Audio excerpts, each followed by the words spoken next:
प्रणम्य परमात्मानं सिद्धं त्रैलोक्यवन्दितम् स्वाभाविक चिदानन्द स्वरूपं निर्मलाव्ययम् शुद्ध जीवादिद्रव्याणां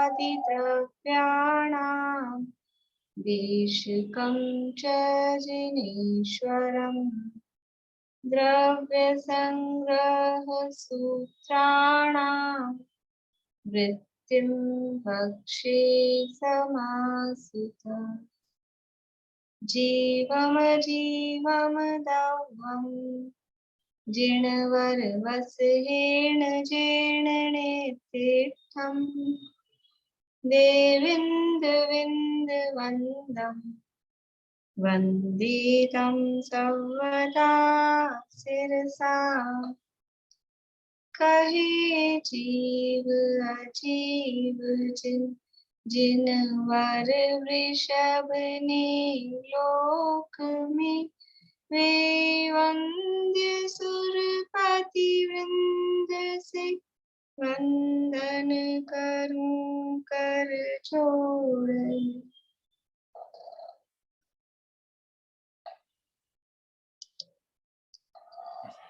जी गाथा सुनाने का मन था, बताओ कहाँ से सुना। बाकी वैसे एडजस्ट कर ले। कहाँ से सुनानी, आपने कहाँ तक सुना दी थी? पूरी सुना दी।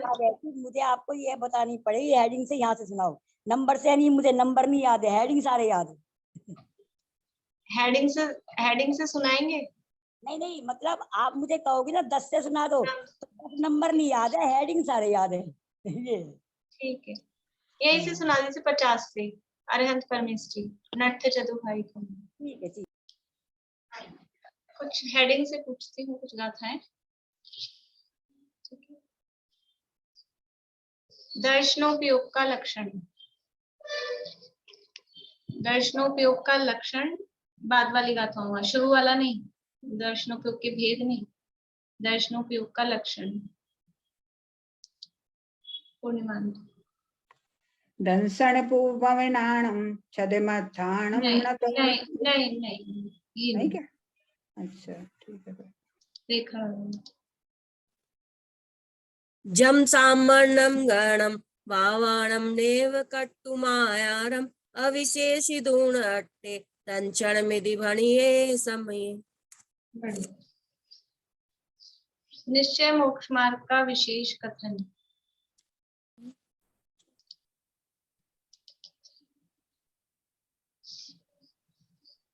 दैणतयं न वट्ठै अप्पाणं नीतु अन्नदव्यं तमहापयत चित्ता जुयं झाणं नीचे दोबारा बोलिएगा। दैणतयं न वट्ठै अप्पाणं नीतु अन्नदव्यं तमहातत्य निर्दा तमहातत्य मयू होदी मोक्षस कारणम आदा। मोक्ष मार्ग का 2 प्रकार से निरूपण।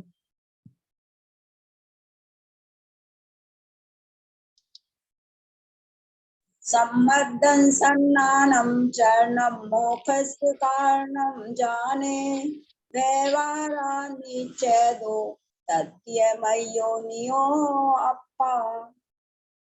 सम्यक ज्ञान का लक्षण।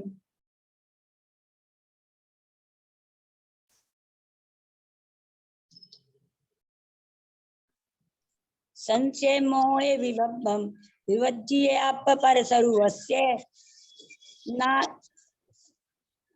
ज्ञानं सम्यन्नानं सायाम अनेय भेयम तु सायारमणेय भेयम। दर्शन और ज्ञान की उत्पत्ति का नियम।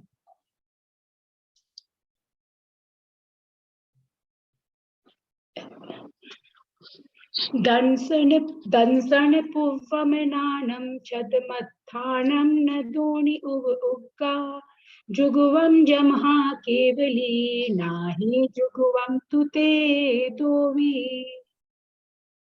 ध्यानाभ्यास करने की प्रेरणा।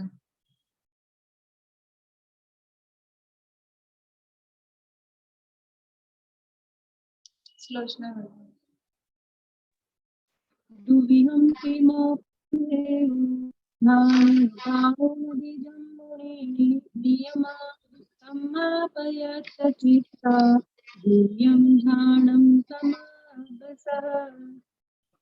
निश्चय चारित्र का लक्षण। वर्षा भाभी। निश्चय चारित्र का असुहा दोमिनी नहीं, गलत। मीना चाची। भंतर किरियारोहो भव कारणपना सठम नानित्सजम जिनुत्तम तम परमं सम्मचारितम। ध्याता पुरुष का लक्षण।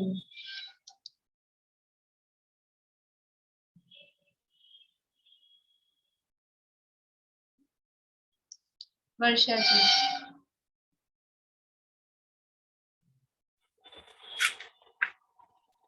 मुझे आता नहीं है, मैं देख देख के देख कर रही। देख के बोले, लेकिन गाथा समझ में आ गई आपको कौन सी है? हाँ, मैं ढूंढ रही हूँ, खोज नहीं पा रही हूँ। चलिए प्रमिला जी बोल। मामुझ मारज्झ मागुसल इठणित्यथेषु तिर्मिच्छै जय चित्तं विचित्त झाणप सिद्धिये। व्यवहार चारित्र का लक्षण।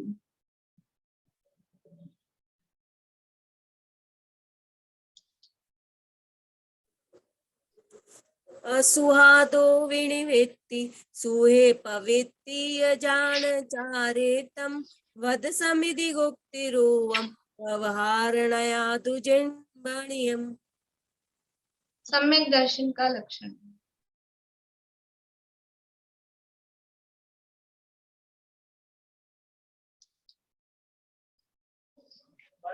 जीवादि सदहणं सम्मत्तं रुवमपणो तन्तु दूरभिनिवेश विमुखं प्राणं सम्मं कुहोदि सदीजं हि। ठीक। उपाध्याय परमेष्ठी का लक्षण।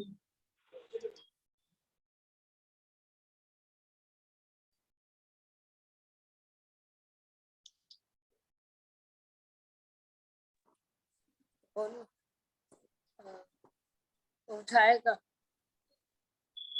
ब्रह्मो। बोल रहे हैं? हाँ 1 मिनट बोल। नहीं आ रही है, नहीं बोल पा रही।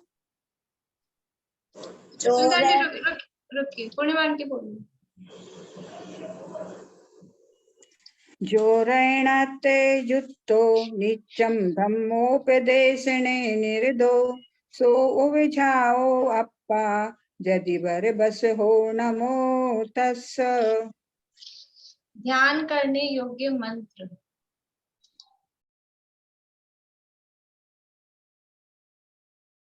बोलिए सुनीता आंटी। 35 16 56 35 16 56। ये भूल रही एक वाला एक अक्षर। 35 दुदुग मेघम च जवहि जाए परमेठि वाचियानम अन्नम च गुरु वैसेने। अरहंत परमेष्ठी का लक्षण।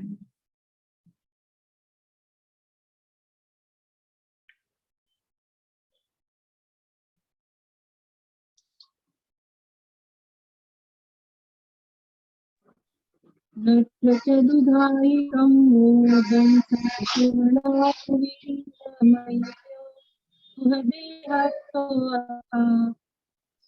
शुद्धो हरिहो विचिन्तितो। आपकी आवाज कुछ मतलब समझ नहीं आई, सही बोला होगा आपने। आवाज जरा क्लियर नहीं। दोबारा बोलो। नहीं, वो आपकी आवाज ही अच्छी नहीं आ रही है आज, कुछ ऐसी है। साधु परमेष्ठी का लक्षण। कुछ नेटवर्क की प्रॉब्लम हो गई है तो साधु परमेष्ठी का लक्षण। बोलिए वर्षा। दंसन्नान समग्गम मग्गम मोक सुजाहुचारित जोहुचारितम साधे दीनिच्छे सुदम साहु सामुनि नमो तस्से। जी चलिए इतने करते हैं। अपनी चर्चा यहाँ चल रही है सिद्ध परमेष्ठी के स्वरूप के संबंध में। 51वीं गाथा है। गाथा का पाठ करते हैं। पेज नंबर है 244।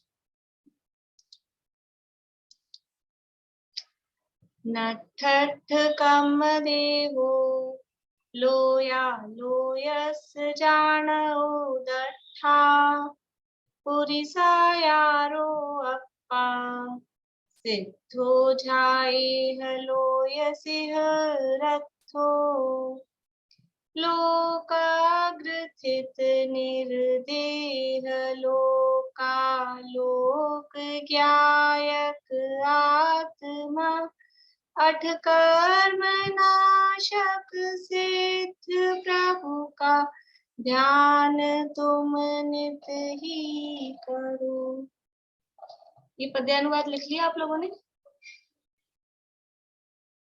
मैंने एक दिन भेजा था, नहीं लिखा हो आप लोगों ने तो फिर दोबारा भेज दूं या भी लिखेंगे। ये छोटी वाली में है ना सिंधन की, जो आपके इसमें है ना? अगर ये छोटी वाली बुक्स हैं आप लोगों के पास में, पतली वाली, ये जो सुनीता आंटी दिखा रहे हैं, अगर ये वाली बुक है तो इसमें भी है। सुनीता आंटी अच्छे से दिखा दीजिए। हाँ इसमें भी है, और नहीं तो मैं लिखवा देती हूँ फिर। बाकी अध्यात्म नवनीत वगैरह जो भी दादा के पद्यानुवाद की किताबें उनमें है। ये वाली पुस्तक तो जयपुर में है, मेरे पास इधर पूना में नहीं है। और इधर जो द्रव्य संग्रह है ना, तो अपनी वो हमेशा वाली द्रव्य संग्रह और इस द्रव्य संग्रह ये आकाश वाली है ना, इसमें लैंग्वेज में बहुत फर्क है और अलग अलग कुछ दिया इसमें। वो अलग मिला नहीं पाती मैं इसमें आपका। वो बोलते ना, तो इसमें ढूंढती तो इसका अलग निकलता, उसका अलग निकलता, ऐसा अलग होगी वो। तो हाँ, आप ये ये अलग वाली है। लेके नहीं गए? और हमने सोचा उधर जो है उसमें काम चल जाएगा 2 महीने का निकालना बस हो जाएगा, इसलिए। चलिए कोई बात नहीं। आपने तो हमारे मोबाइल पे ही भेजा है। मोबाइल पे भेजा था मैंने, थोड़े दिन हो गए वो। हाँ नहीं, जब भेजा ही है आपने वो वाली बात, आपने तो अपना काम कर दिया ना। हाँ लेकिन फिर भी नहीं लिखा हुआ, वो पीछे चला गया। वो सब तरह के लोग होते हैं ना, ठीक है ठीक है। तो फिर इसलिए। देखिए कल अपन ने टीका शुरू की थी। या गाथा में कहा है नठठ कम देहो, नष्ट कर दिए हैं 8 कर्म और शरीर जिनने, और लोया लोयस से लोक और अलोक के जो जानो दट्ठा ज्ञाता और दृष्टा है। पुरिसा यारो पुरुषाकार जो अप्पा यानी आत्मा है। ऐसे कौन है? सिद्ध झाए उनका ध्यान करो। और कैसे हैं, कहाँ रहते हैं? लोय सिंह रथो लोक के शिखर पर वो स्थित है, विराजमान है, वहां पर वो रहते हैं। एक एक जो जो विशेषण दिए हैं ना, वो वास्तव में जो क्योंकि ये जो टीका है और ये ग्रंथ भी है द्रव्य संग्रह, मूल गाथाएं भी, अकेले टीका ही नहीं, मूल गाथाएं भी, वो समझ लीजिए ये न्याय के आधार पे, न्याय मतलब अन्य मतों के जो मान्यताएं हैं, उनके जो विचार हैं सिद्धों के बारे में या किसी के भी संबंध में, से जीव के संबंध में शुरू में थी जीव, तो उस संबंध में उनकी मान्यताओं के खंडन करने के लिए एक एक विशेषण दिए हैं। तो यहाँ जो जो एक एक नठठ कम देहो लोया लोया से जानो दट्ठा, ये जो जो उनकी विशेषताएं बताई हैं, वरना तो विशेषताएं बहुत है। ऐसा थोड़ा ना सिद्ध भगवान में अलग अलग जगह अलग अलग टाइप की परिभाषाएं, अलग अलग विशेषताओं से सहित परिभाषाएं अपन को देखने को मिलती हैं। लेकिन यहाँ एक एक जो भी पुरुषाकार कहा है, लोक के शिखर पे स्थित कहा है, तो ये कुछ लोग ऐसे हैं, कुछ मत वाले, कुछ मान्यता वाले, जो कुछ इससे विपरीत मानते हैं, तो उनकी उस मान्यता का खंडन करने के लिए यहाँ पर ये विशेषताएं, अरहंत की भी जो विशेषताएं दी थी वो भी समझ लीजिए उसी तरह से थी। जो दूसरी गाथा थी, दूसरी गाथा में जीव के जो अधिकार बताए, तो वहां भी वो एक एक अधिकार, जीवो उभोग मोह मुक्ति कत्ता सदेह परिमाणु ये जो भी दिए विशेषण, तो अन्य मत वाले जो जीव के स्वरूप के संबंध में कुछ कुछ और मानते हैं, तो उनकी उस मान्यता का निषेध करने के लिए ये स्वरूप दिया गया है। तो इसी तरह सिद्धों का स्वरूप भी वैसे ही होता है। तो देखिए टीका को अपन ने कल पढ़ा था, ऊपर से पढ़ते हैं फिर से। पेज नंबर वही है 244, 244 नंबर पेज है।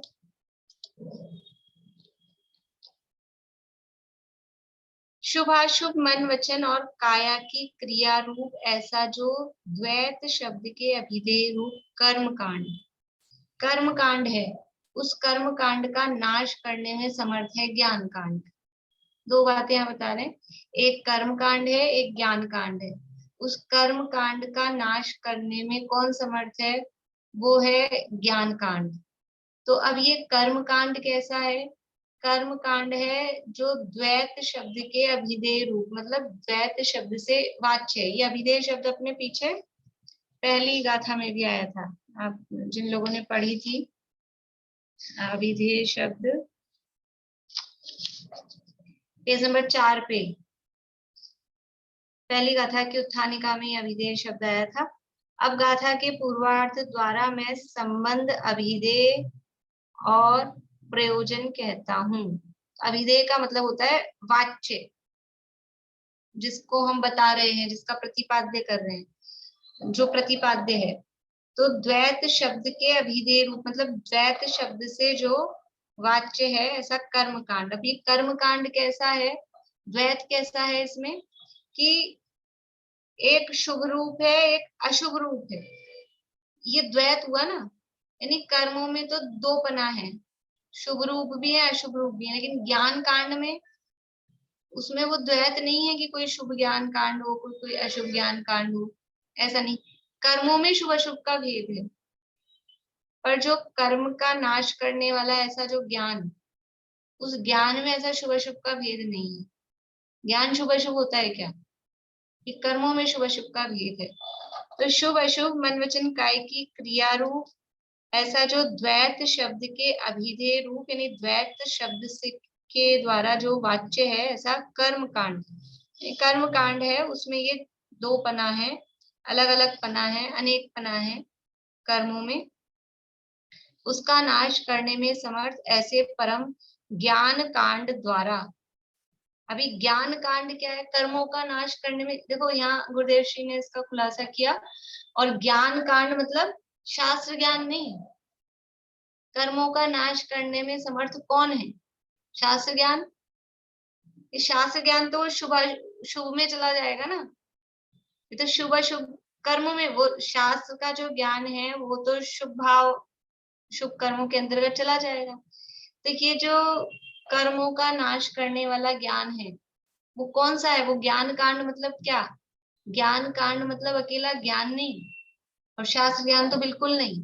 और ज्ञान कांड ज्ञान कह के भी रत्नत्रय ले रहे हैं। कर्मों का नाश करने में समर्थ कौन है? जहां ज्ञान होगा, सम्यक ज्ञान होगा, वो सम्यक दर्शन पूर्वक ही होगा। और जहां सम्यक दर्शन, सम्यक ज्ञान होंगे, वहां सम्यक चारित्र भी होगा ही होगा। इसलिए रत्नत्रय, ये ज्ञान कांड, भले एक की प्रमुखता से ज्ञान शब्द दिया, वैसे भी ज्ञान प्रमुख है आत्मा में, तो ज्ञान कांड शब्द दिया है, लेकिन वो रत्नत्रय अर्थ उसका लगाना, कर्म का नाश करने में समर्थ वही है। क्योंकि आगे जो दिया है ना, जिस ज्ञान कांड में से निज शुद्धात्म तत्व की भावना से उत्पन्न रागादि विकल्पोपाधि रहित परम मालहाद जिसका एकमात्र लक्षण है, ऐसा सुंदर मनोहर आनंद झरता है। तो ये आनंद झर रहा है, ये कौन सा हुआ? सम्यक दर्शन, सम्यक ज्ञान, सम्यक चारित्र। इन तीनों में से ये जो आनंद झरने वाली बात है, ये किस में लागू पड़ेगी? सम्यक दर्शन में, सम्यक ज्ञान में, कि सम्यक चारित्र में? सम्यक चारित्र। आनंद झरने वाली बात है ना, वो लीनता से आनंद झरेगा, तो सम्यक चारित्र भी आ गया। जिसमें से उस ज्ञान कांड में से ये आनंद झर रहा है, मतलब सम्यक चारित्र भी इसमें गर्भित। अकेला ज्ञान मतलब केवल ज्ञान की बात नहीं है। जिस ज्ञान कांड में से निज शुद्धात्म तत्व की भावना से उत्पन्न, अब ये जो निज शुद्धात्म तत्व की भावना है, ये क्या है?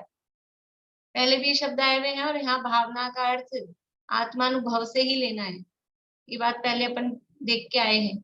जहां जहां ये ब्रह्मदेव सूरी या समय सार आदि ग्रंथों में जयसेनाचार्य भावना शब्द लेते हैं, निशुद्धात्म तत्व की भावना, वहां भावना शब्द का अर्थ वो शुभ भाव रूप भावना नहीं है, वो आत्मानुभव रूप दशा, उसका नाम भावना लेते हैं, आत्मानुभव को वो भावना कहते हैं।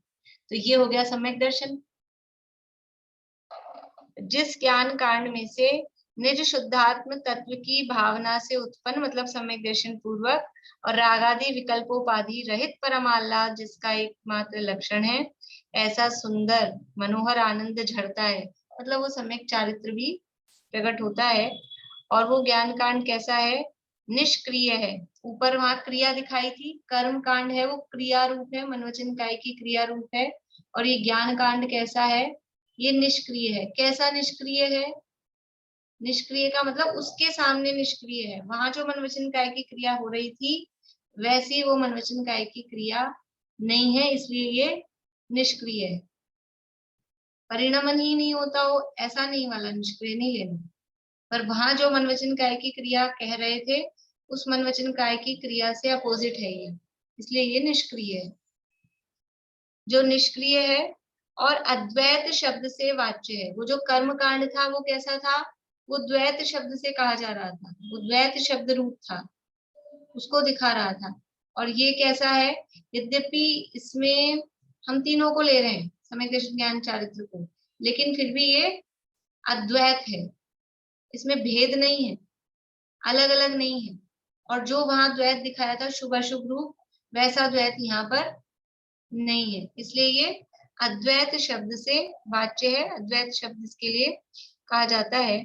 उसके द्वारा यानी ऐसे उस ज्ञान कांड द्वारा ज्ञानावर्णादि 8 कर्मों और औदारिक आदि 5 शरीरों को नष्ट किया होने से जो नष्ट अष्ट कर्म देह है, जो अर्थात जिसने 8 कर्म और देह नष्ट किए हैं, ऐसा है।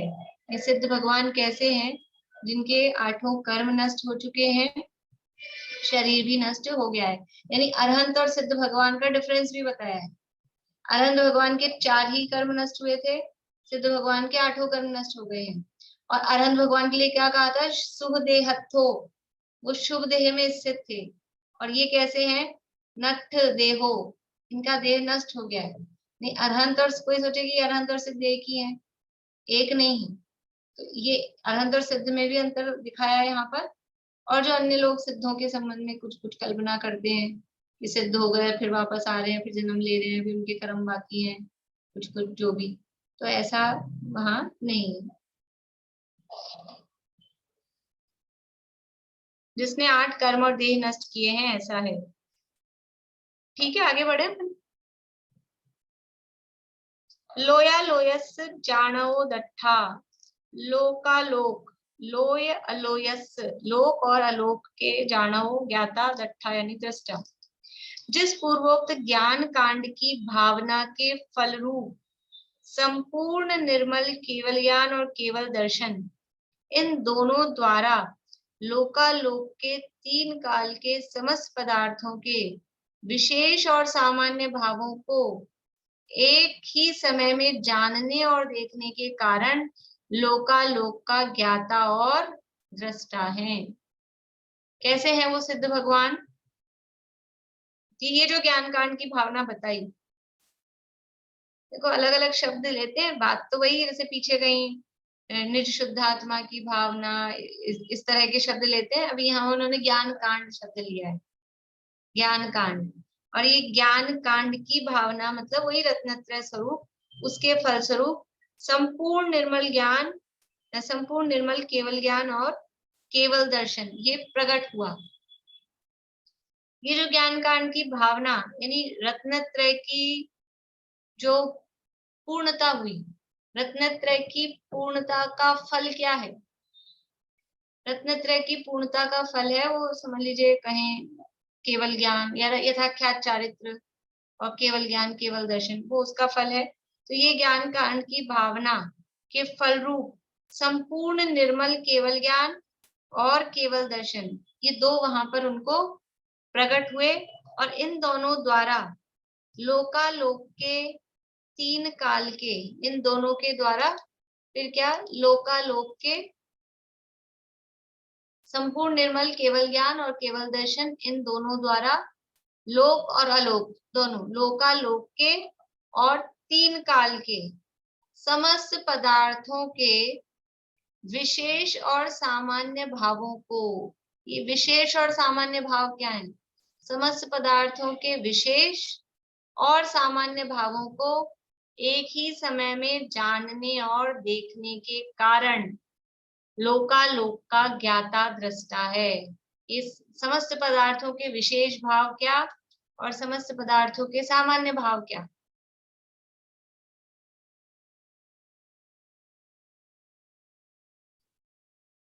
बोलिए प्रमिला जी। समस्त पदार्थों के सामान्य भाव तो जो सब में एक जैसे हैं, अस्तित्व आदि गुण, वो होगा। और विशेष जो सबके अपने अपने हैं, धर्म द्रव्य के गमन रूप, अधर्म की स्थिति रूप को। ठीक है, हाँ विनीता आंटी। दूसरा अर्थ दीदी ये भी ले सकते हैं, द्रव्य गुण पर्याय, द्रव्य सामान्य में विशेष गुण और पर्याय। ठीक है, पढ़िए। ये भी ले सकते हैं। और कोई? पूर्णिमा आंटी।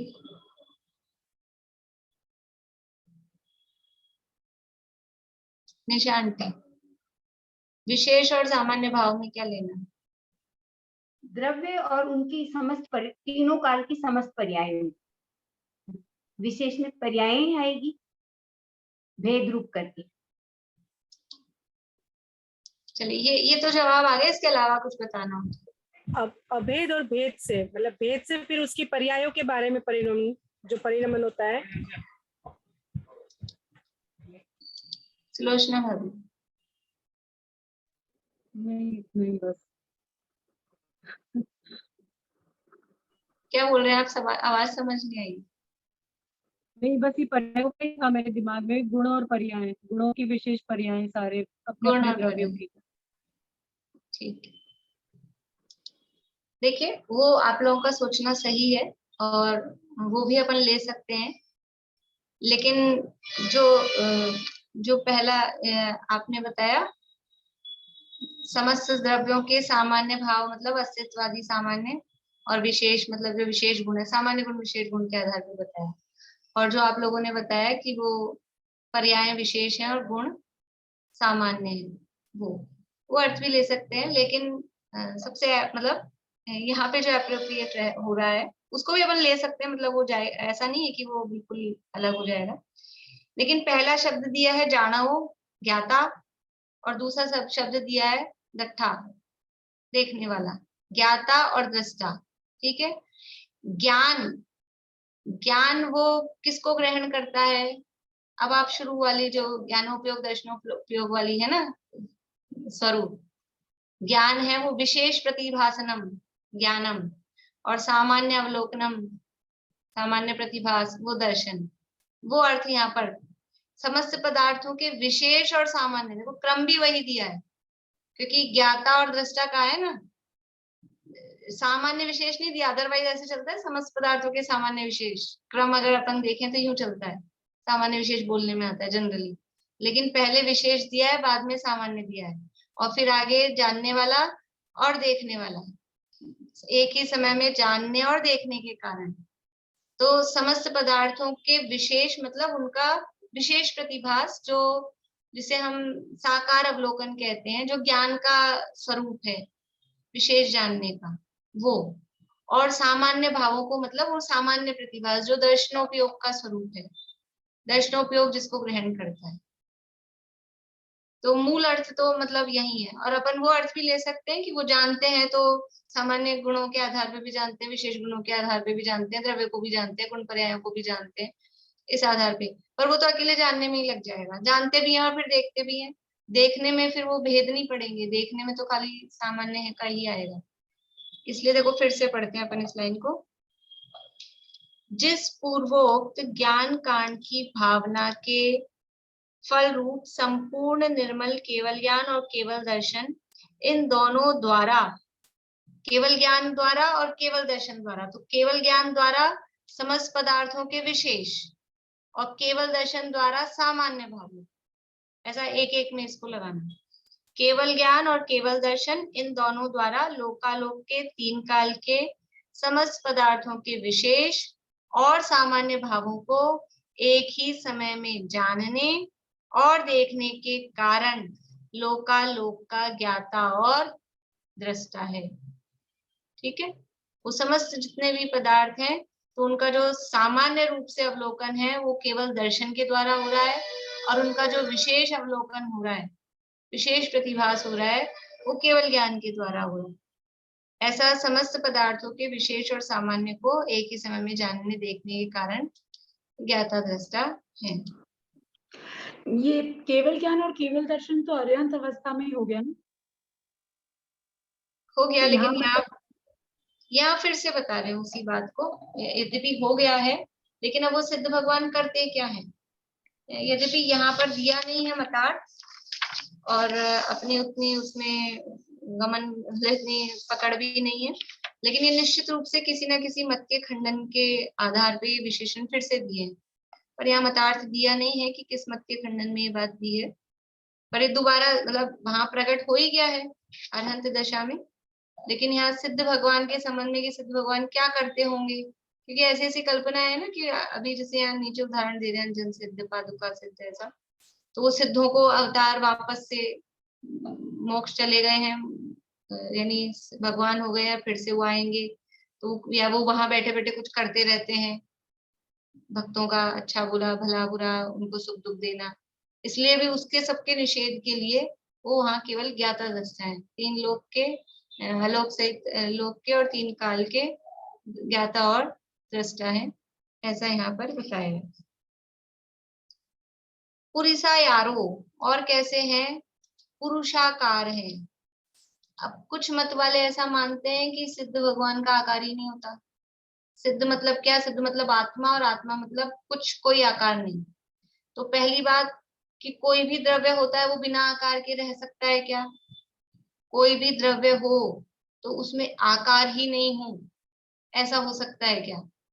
एक प्रदेशत्व नाम का गुण है, उसके कारण द्रव्य का कोई ना कोई आकार तो होता ही है, तो वो होगा ही। और सिद्ध भगवान का कौन सा आकार है कि वो पुरुषाकार। इससे एक तो आकार है ये सिद्ध कर रहे हैं, और दूसरा पुरुष ही यानी मनुष्य, और मनुष्यों में पुरुष द्रव्यलिंग धारी, जो पुरुष द्रव्यलिंग वाला है वही मोक्ष जा सकता है, वही सिद्ध बन सकता है। ये दो बातें इस पुरुषा यारों से कहना चाह रहे हैं कि जो पुरुषाकार है तो पुरुष ही मनुष्य ही सिद्ध हो सकते हैं, कोई स्त्री मोक्ष नहीं जा सकती है, या कोई दूसरी गति वाले तिर्यंच आदि वो मोक्ष नहीं जा सकते। बोलिए भारती। अगर वो ये भी मानते हैं कि कोई आकार नहीं है मान लीजिए, तो फिर लेकिन तो पूरा लोकालोक में जितने असंख्यात जो प्रदेशी जो है आत्मा का प्रदेश, फिर तो वो एक आकार ही हुआ ना। फिर भी मान लीजिए अगर ये भी मान तो वो भी तो एक आकार ही हुआ। ऐसे तो भी एक आकार है, लेकिन वो ऐसा भी नहीं मानते ना, जो नहीं मानते वो तो फिर ये भी नहीं मानते, वो तो बस यूं कह देंगे निराकार है निराकार है। लेकिन निराकार किस अपेक्षा से? सिद्ध भगवान साकार है कि निराकार? ये पौद्गलिक आकार से रहित हैं, जो संस्थान जो सद्दो बंदो सूमो थूलो संस्थान भेदतम छाया, तो वहां जो संस्थान है वो पौद्गलिक संस्थान है, उस संस्थान से तो रहित है, इसलिए निराकार है। लेकिन खुद का मूल द्रव्य का कोई आकार ही नहीं हो, ऐसा नहीं है, ऐसे निराकार नहीं है। वो ज्ञानाकार भी कह सकते हैं उनको, ज्ञान स्वरूप है तो ज्ञानाकार है ऐसा भी कह देते हैं, ज्ञान शरीरी है ऐसा भी कह देते हैं।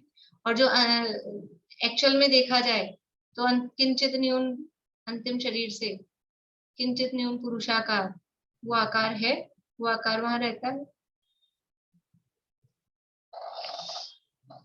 जो निश्चय नय से अतीन्द्रिय अमूर्त परम चैतन्य से भरे हुए शुद्ध स्वभाव की अपेक्षा से निराकार है, तो भी व्यवहार से भूतपूर्व नय की अपेक्षा से अंतिम शरीर से कुछ न्यून आकार वाला होने के कारण मोम रहित मूस के बीच के आकार की भांति अथवा छाया के प्रतिबिंब की भांति पुरुषाकार है। देखो निश्चय से कैसा है, दोनों ने उसे बात कर रहे हैं आकार के संबंध में। निश्चय ऐसे अतीन्द्रिय है, इंद्रिय गम्य। आकार की अगर बात करते हैं तो फिर लगता है इंद्रिय गम्य होगा। जब आकार की बात आती है तो वो पौद्गलिक आकार समझ में आता है। तो कह रहे हैं वास्तव में तो वो अतीन्द्रिय है, कोई इंद्रियों से पकड़ में आने वाला आकार ऐसा उनमें है नहीं, अतीन्द्रिय है।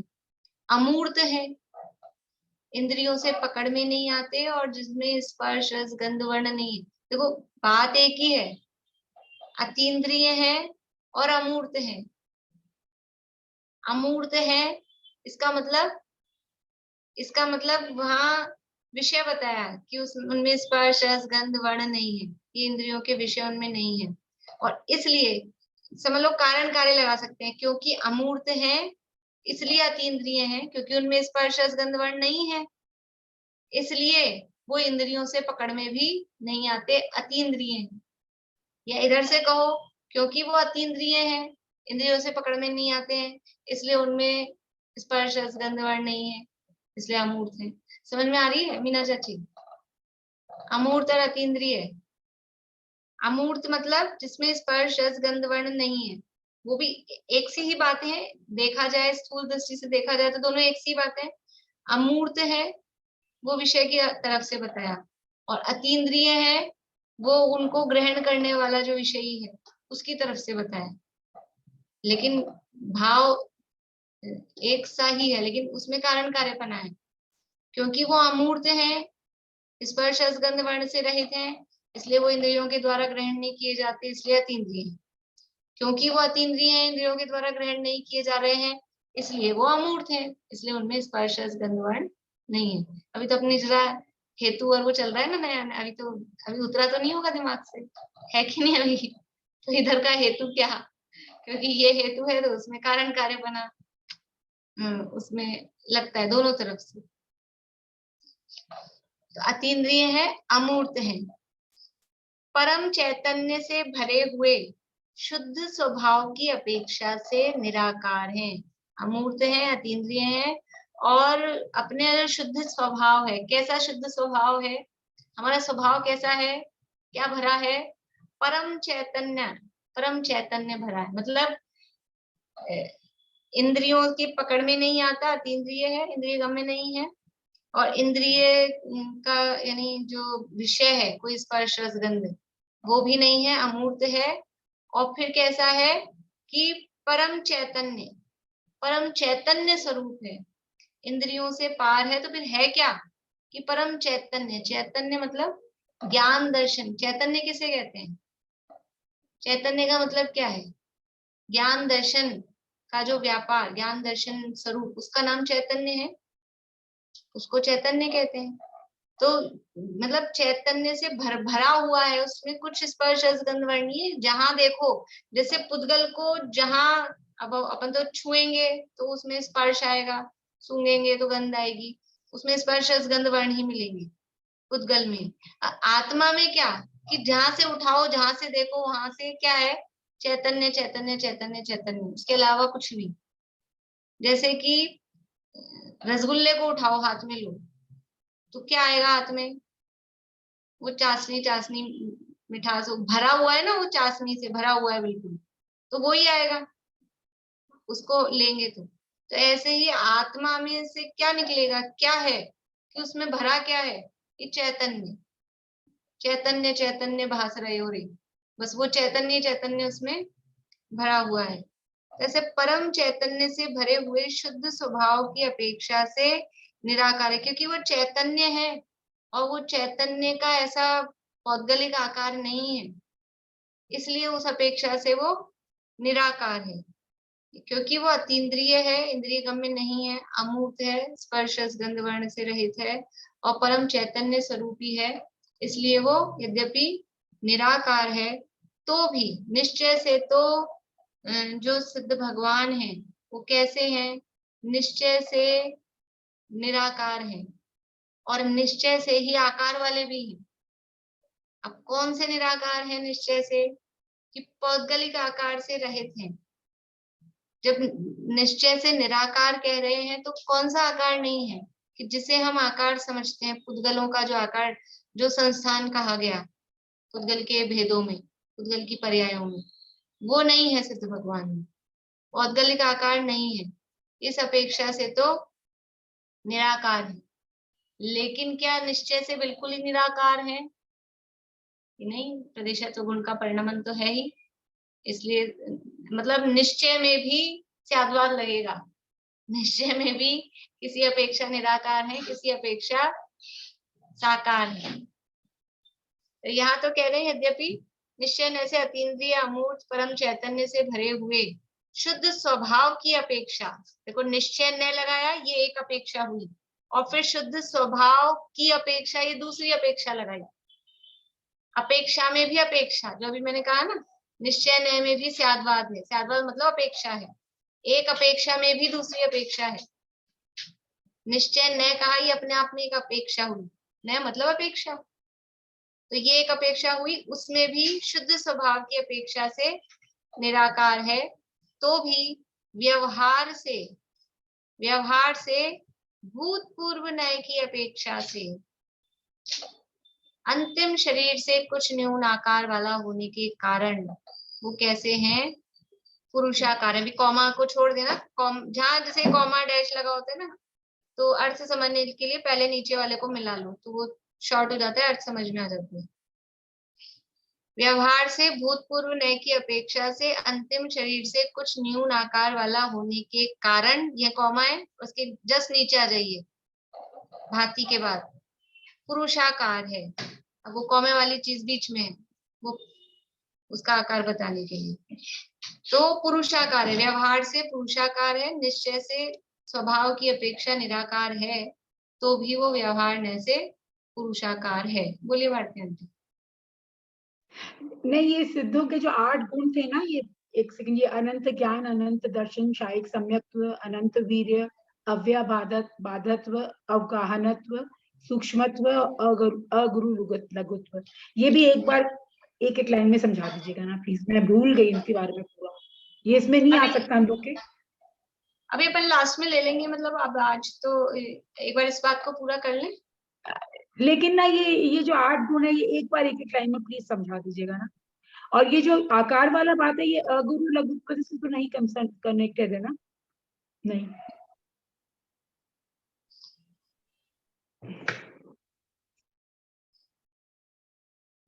भूतपूर्व नय क्या होता है? देखो, एक तो व्यवहार लगाया, ये अपने आप में नय है, व्यवहार नय है ना, व्यवहार तो खुद ही अपने, और फिर उसमें भी क्या लगा रहे हैं? भूतपूर्व नय। भूतपूर्व नय क्या होता है कि 3 प्रकार के नैगम्य होते हैं, एक भूत नैगम्य, एक वर्तमान नैगम्य, एक भावी नैगम्य। मतलब कि जो कुछ काम का, मतलब संकल्प ग्राही कहते हैं कि जो काम वर्तमान में हो रहा है, भूतकाल में हुआ था या भविष्य में होगा, लेकिन होगा नहीं होगा जो भी है, लेकिन हमारे माइंड में उसका संकल्प है, तो वो कहलाता है नैगम्य। और जो काम भूतकाल में हुआ उसको वर्तमान में हम कह रहे हैं, जैसे कि अभी जैसे ऐसे पूछे परसों, क्या अब जैसे परसों राखी है ना, रक्षाबंधन है, तो रक्षा ऐसे बोलेंगे अपन, आज के दिन 700 मुनिराजों का उपसर्ग दूर हुआ। अभी तो इस तरह की बातें करते हैं। वैसे अभी कल सुमत प्रकाश, मैंने एक लिंक को डाला था, सुमत प्रकाश जी भाई साहब का प्रवचन सुना होगा आप लोगों ने। तो अभी कौन से दिन चल रहे हैं कि अभी खाने पीने मौज मस्ती के दिन नहीं है, अभी तो उपवास करने के दिन चल रहे हैं, मुनिराजों के उपसर्ग चल रहा है। तो अभी अपन ये बोलें, आज के दिन हम ये बोलें, आज क्या तिथि है? 12 से ना आज, तो आज 12 को अभी तो मुनिराजों पे उपसर्ग चल रहा है। हम ये बात हमने बोली, मुनिराजों पे उपसर्ग चल रहा है, तो क्या अभी चल रहा है? अभी हस्तिनापुर में हो रहा है ये काम। लेकिन हम अब हमने जो ये वाक्य बोला कि मुनिराजों पे उपसर्ग चल रहा है, ये क्या है?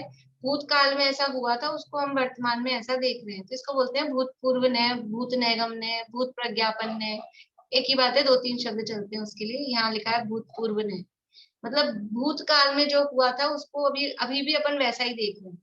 जैसे कि कोई प्रिंसिपल हो, रिटायर हो गए हो, अब कोई स्कूल कॉलेज जाते नहीं है, घर में रहते हैं, फिर भी कहीं भी जाएंगे आएंगे, रास्ते में किसी को मिल जाएंगे, तो लोग क्या बोलेंगे?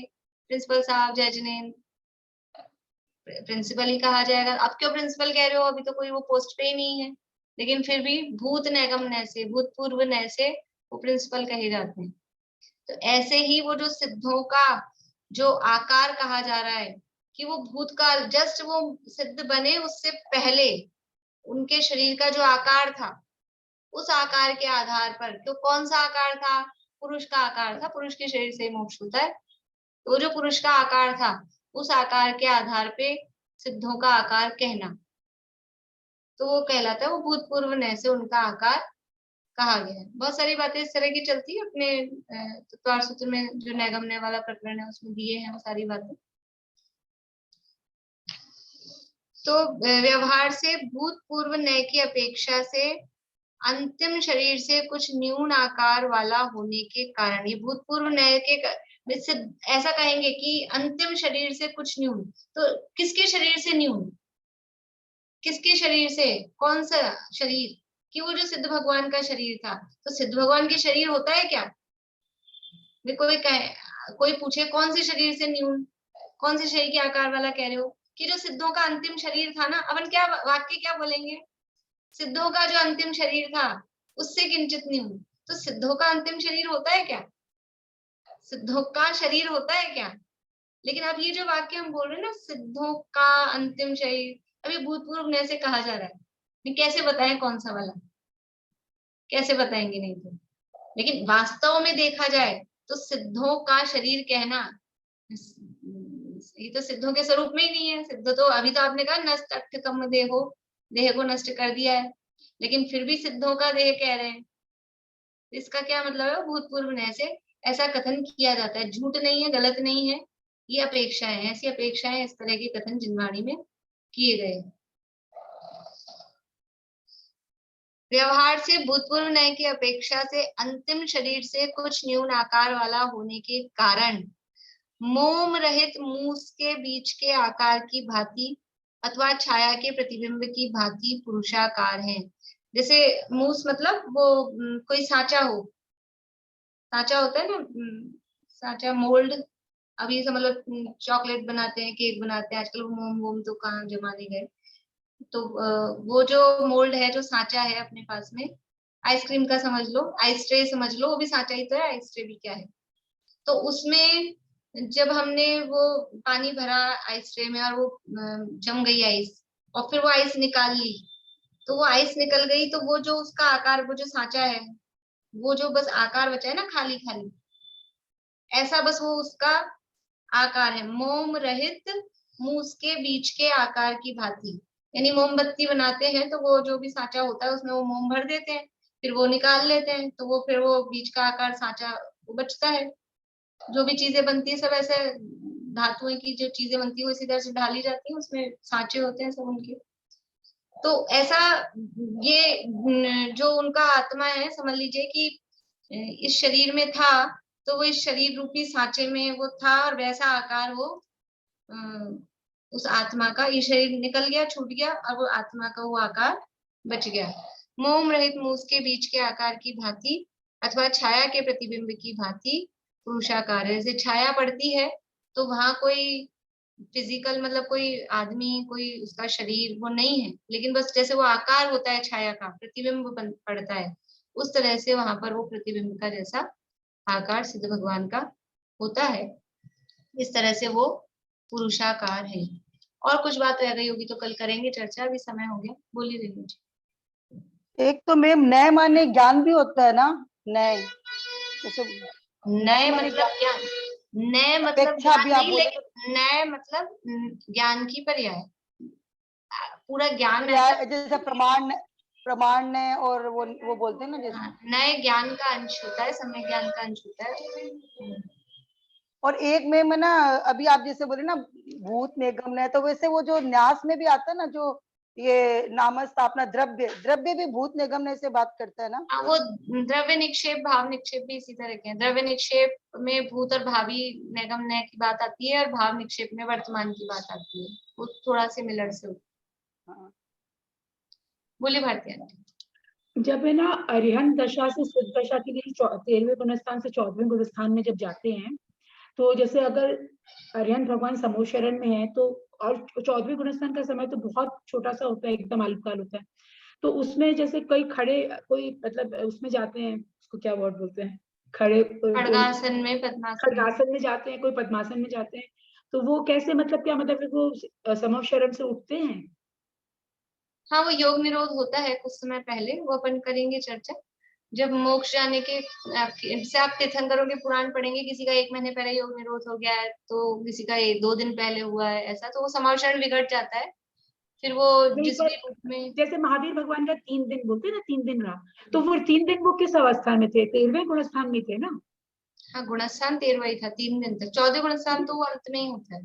हाँ, तो उस वो 3 दिन क्या करते हैं? जैसे वो 3 दिन जो भी वो योग निरोध जो का, और उसमें योग रुक गया तो फिर वो रहते कैसे? वो योग रुका है, वो 14 गुणस्थान वाली अयोगी दशा नहीं है। वो बाहर में जो काय योग चल रहा था, यानी उपदेश देने की, विहार करने की जो क्रियाएं बाहर में हो रही थी, क्योंकि 13वें गुणस्थान में उपदेश होता है, विहार होता है, वो रुक गया है। अब विहार भी रुक गया, उपदेश भी रुक गया, समावेशन बिगड़ जाता है तीर्थंकर है तो वो स्थिर हो जाते हैं। उससे थोड़ा समझ में आता है कि अब ये मोक्ष जाने वाले हैं। जैसे कि समझ लीजिए यहाँ कोई मरणासन होते हैं, तो अपने को थोड़ा सा मतलब कुछ कुछ चीजें ऐसे होती है ना, मान लो कोई समाधि में है तो अब इन्होंने खाना पीना भी छोड़ दिया है, बिल्कुल ऐसे। तो उसी तरह से वहां पर भी वो कोई मरना ऐसा नहीं कह रही हूँ मैं, लेकिन वहां भी वो, क्योंकि अब मोक्ष जाने वाले हैं तो बाहर में विहार रुक जाता है, वाणी भी रुक जाती है, उसी को योग निरोध कहते हैं। और फिर वो जैसे भी हो, जैसे जिनको खड़गासन में जाना है वो लास्ट में खड़गासन में स्थित होते हैं, वो उसी समय होते हैं जो भी है, क्योंकि उसके बाद में तो योग बदलेगा नहीं, काय योग वगैरह, वो योग निरोध हो गया है।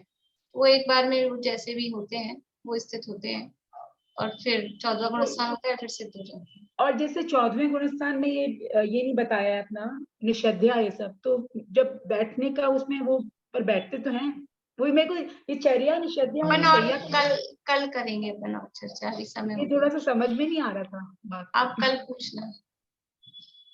बोलिए विनीता आंटी। मैं तो आपसे यही कह रही थी, ज्ञाता प्रस्ता की हिंदी ने कराने से आपने मुझे प्रेरणा दी कि संस्कृत से क्यों नहीं पढ़ती हो। संस्कृत से पढ़ के वही का वही भाव समझ में पढ़ते पढ़ते बीच में आ गया। अलग से पता चल रहा उसकी विभक्तियों से ना, कि उसने तृतीय विभक्ति ज्ञान में दर्शन में लगाई और फिर उसी स्वभाव में लगाई। उसका मतलब यही होता है, हमारे गुरु ने यही बताया, और फिर भी संस्कृत छोड़ के हिंदी पढ़ती हूँ। प्रेरणा मिलती है ऐसे आपसे। चलिए भारती आंटी, आप कल याद दिलाइएगा, एक तो वो 8 गुणों की बात, और ये अभी जो आप पूछ रहे हैं ना वो, क्योंकि थोड़ा टाइम लगेगा, उसको भी जल्दी जल्दी में निपटेगा नहीं। जय